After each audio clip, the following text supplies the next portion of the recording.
तू वो नहीं देखा ना जो तूने देखा that was Ghat number 33 Triveni Sangam में घाट नंबर 1 तो देयर 33 घाट दैट एरिया और जो भी एरिया देखा ना वो स्टिल बहुत तो लोगों को लेना नहीं चाहिए त्रिवेणी संगम में जो एक्चुअली वो जो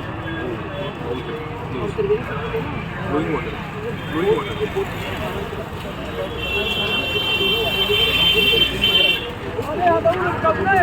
नमस्कार दोस्तों। तो क्या आप भी महाकुंभ में गंगा स्नान करने का प्लान बना रहे हैं? यदि अगर ऐसा है तो दोस्तों इस वीडियो को आप ज़रूर देखें, क्योंकि इसमें हम अपने अनुभव से आपको बताएंगे वो बातें जिनका ध्यान रखना, ख्याल रखना बहुत ज़रूरी है, ताकि आपको कोई वहाँ पर कठिनाई ना हो, मुश्किल ना हो। तो मैं आपको बताना चाह रहा था कि आपको जिन बातों का ध्यान रखना है, उसमें पहली बात यह है कि आपको प्रयागराज तक किस तरह पहुँचना है। दूसरा, वहाँ पहुँचने के बाद आपको क्या ट्रांसपोर्ट लेना है अपने गंतव्य तक पहुँचने के लिए। यानी आप अगर कहीं ठहर रहे हैं तो पहली बात तो ये है कि आप कहाँ ठहर रहे हैं, कहाँ आपने इंतज़ाम किया है या करना चाहते हैं। और दूसरा, वहाँ तक पहुँचने के लिए आप किस तरह से जाएंगे ये आपको पता होना चाहिए। दोस्तों, जो लोग दिल्ली एनसीआर में रहते हैं या दिल्ली के थ्रू प्रयागराज जाना चाहते हैं, उनके लिए बेस्ट अल्टरनेटिव है या विकल्प है ट्रेन वंदे भारत, जो न्यू दिल्ली रेलवे स्टेशन से ठीक सुबह 6 बजे चलती है और 12 बजे प्रयागराज जंक्शन पर पहुंच जाती है। आप ट्रेन में बैठेंगे तो आप पाएंगे कि ये प्लेन से किसी तरह से भी कम नहीं है, बल्कि उससे बेहतर है, क्योंकि आपको सीट पर बैठने से पहले अखबार रखा हुआ मिलेगा और जैसे ट्रेन चलती है आपको पानी की बोतल दी जाती है और साथ ही बताया जाता है कि आपको जितनी बोतल चाहिए उतनी आपको मिलती रहेगी। हालांकि इतनी ज़्यादा ज़रूरत पड़ती नहीं है और थोड़ी देर बाद ही आपको चाय और बिस्किट आने लगते हैं, आ जाते हैं, आप इंजॉय करते हैं और ठीक 8 बजे आपको बहुत बढ़िया गर्मा गर्म एकदम ताज़ा नाश्ता आपके पास पहुंच जाता है। नाश्ता करने के बाद एक बार फिर से आपको चाय सौंपी जाती है और इस तरह से आप जो प्लेन में आपको इस तरह का ना तो खाना मिलता है और मिलता भी है तो बिल्कुल इस तरह से नहीं होता है, तो ये आनंद लेते हुए और करीब 10 बजे आप पहुंच जाते हैं कानपुर स्टेशन। बस एक ही स्टेशन है जो बीच में आता है, कानपुर स्टेशन, और यहाँ पर सिर्फ 2 मिनट के लिए ट्रेन रुकती है, क्योंकि ना तो कोई उतरने वाला होता है और जो उतरने वाला कोई नहीं तो चढ़ने वाला भी कोई नहीं होता, क्योंकि सब लोग प्रयागराज जा रहे होते हैं। तो खैर चलिए, 2 मिनट बाद ही ट्रेन चल पड़ती है और अब आप आराम से बैठकर या तो घूम सकते हैं, अखबार पढ़ सकते हैं, म्यूजिक सुन सकते हैं, या फिर हमारी तरह बैठकर बाहर के नज़ारे का आनंद ले सकते हैं। वैसे भी ट्रेन की खिड़कियाँ इतनी बड़ी बड़ी हैं कि बाहर आपको बहुत अच्छा देखने में बहुत आनंद आता है और इस तरह नीला आसमान और धरती, हरियाली वाली धरती कहाँ देखने को मिलती है। और देखिए 12:10 पर आप पहुँच जाते हैं प्रयागराज जंक्शन। बिल्कुल टाइम पर चलती है गाड़ी, आप बिल्कुल कन्वीनियंट टाइम है, क्योंकि दोपहर से पहले ही, लंच से पहले ही आप प्रयागराज पहुँच जाते हैं।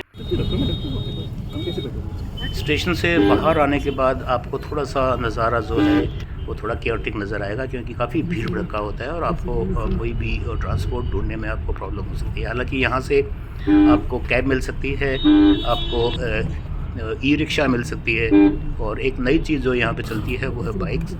एक बाइक वाला 2 सवारियों को आराम से बिठा कर ले जाता है।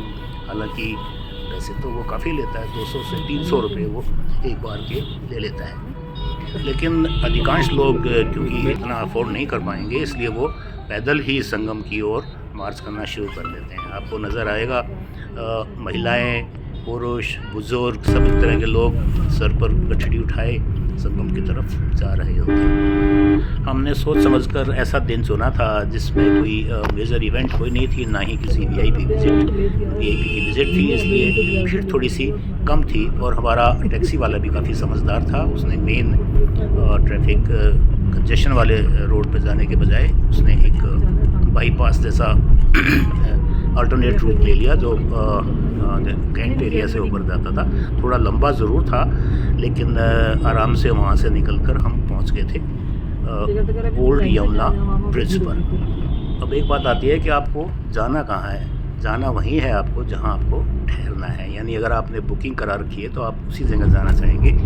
और मैं आपको बता दूं कि प्रयागराज में ठहरने के लिए बहुत सारी चीज़ें हैं। स्टेशन के आसपास hotel, guest house, PG, home stay तो हैं ही हैं।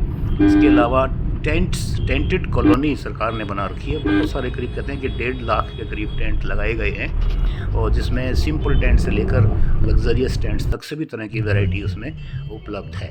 हमने जो चुना था एरिया, एक्चुअली 3 एरियाज़ हैं। एक संगम एरिया है जो दोनों नदियों के बीच में जो क्षेत्र है वो संगम कहलाता है, और गंगा के किनारे लेफ़्ट साइड में जो गंगा के किनारे साथ में बहुत सारे एरियाज़ टेंटेड वहाँ पर भी हैं, और इसी तरह से राइट साइड में यमुना पार जब हम करते हैं, यमुना के किनारे एक दूसरी टेंटेड कॉलोनी वहाँ पर है।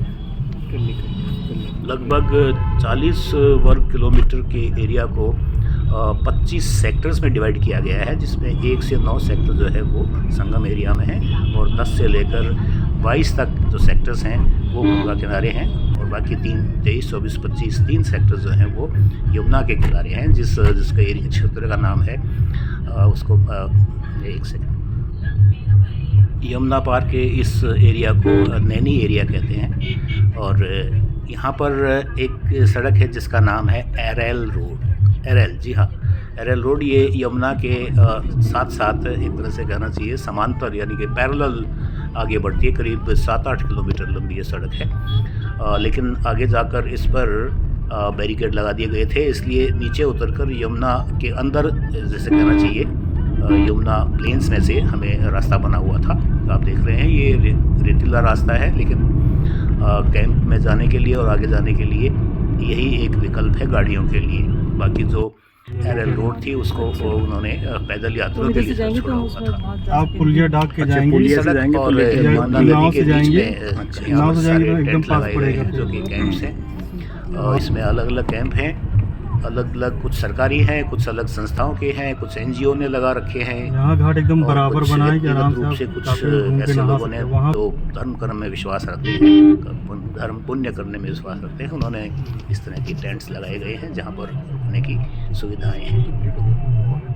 यहाँ पहले आता है एरेल घाट, जो कि वीआईपी घाट है, क्योंकि ये एरिया ऐसा है जहाँ से आपके सामने संगम बिल्कुल सामने पड़ता है, और लेफ़्ट और राइट दोनों तरफ एक तरह से कहना चाहिए बर्ड्स आई व्यू बिल्कुल ऐसे नज़र आता है कि एक जगह खड़े होकर, सेल्फी पॉइंट बना हुआ है यहाँ पर, तो एक जगह खड़े होकर आप 270 डिग्री कहना चाहिए नज़ारा आप देख सकते हैं। और ये इतना खूबसूरत नज़ारा था वहाँ पर देखने के लिए, जहाँ पर लगभग 1 करोड़ व्यक्ति आपको एक ही जगह से नज़र आ रहे थे। इस तरह का नज़ारा आपको शायद विश्व में शायद ही कहीं और देखने को मिले, अपने देश में क्या पूरे विश्व भर में इस तरह का नज़ारा देखने को नहीं मिलेगा।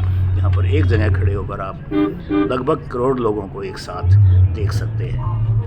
यहाँ जो टेंट लगाए गए हैं उसमें सभी तरह के टेंट्स हैं, कुछ शायद फ्री हैं या कुछ बिल्कुल नॉमिनल चार्जेस पे हैं, लेकिन जैसे जैसे आप आगे जाते जाएंगे, यानी कि सेक्टर 25 जो सबसे आखिर में है, और हम जैसे रुकेंगे सेक्टर 24 में, और उसके बाद यमुना के अंदर जो टेंट्स हैं वो काफ़ी कम हो जाते हैं, लेकिन आगे चलकर जो टेंट्स हैं वो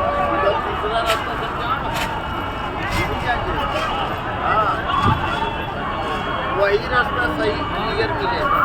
हम उधर विद्याचल काम होते हुए निकल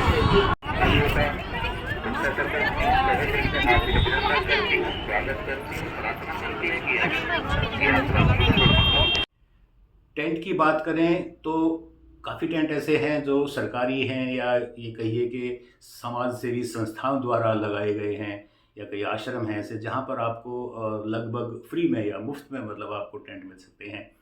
जगह जगह भंडारे लगाए गए हैं, तो लोगों को मुफ्त में खाना भी वहाँ पर मिल रहा है। हालांकि सब लोग वहाँ नहीं खाते हैं, जो जैसे मैंने बताया कि बहुत से लोग जो गांव से आते हैं, दूर दराज से गरीब लोग होते हैं, वो वहाँ पर लाइन लगाकर ज़रूर खड़े होते हैं, उनको फ्री में खाना मिलता है। लेकिन जो लोग समर्थ हैं, जो पैसा खर्च कर सकते हैं, उनके लिए लग्जरी टेंट हैं, हर तरह की सुविधाओं से परिपूर्ण ऐसे कैंप बनाए गए हैं टेंट्स के, जिसमें आप एक तरह से होटल की तरह से आप रह सकते हैं, और पूरा आपको रहने में कोई असुविधा नहीं होगी। लेकिन जाहिर है इसमें पैसा तो खर्च करना पड़ेगा।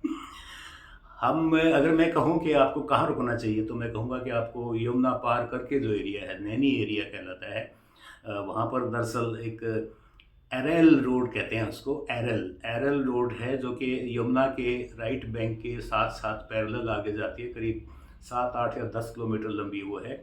उसके और नदी के बीच में जो एरिया है, तो बेसिकली तो वो रिवर का ही एरिया है, नदी का ही एरिया है, रेतीला एरिया है, उसको कन्वर्ट किया गया टेंटेड कॉलोनी में। और उसी में अच्छे सब घाट भी हैं जहाँ से आप स्नान कर सकते हैं, और वहीं से आगे अपनी बस या एयरपोर्ट या कहीं भी जाना चाहें वहाँ से आप जा सकते हैं।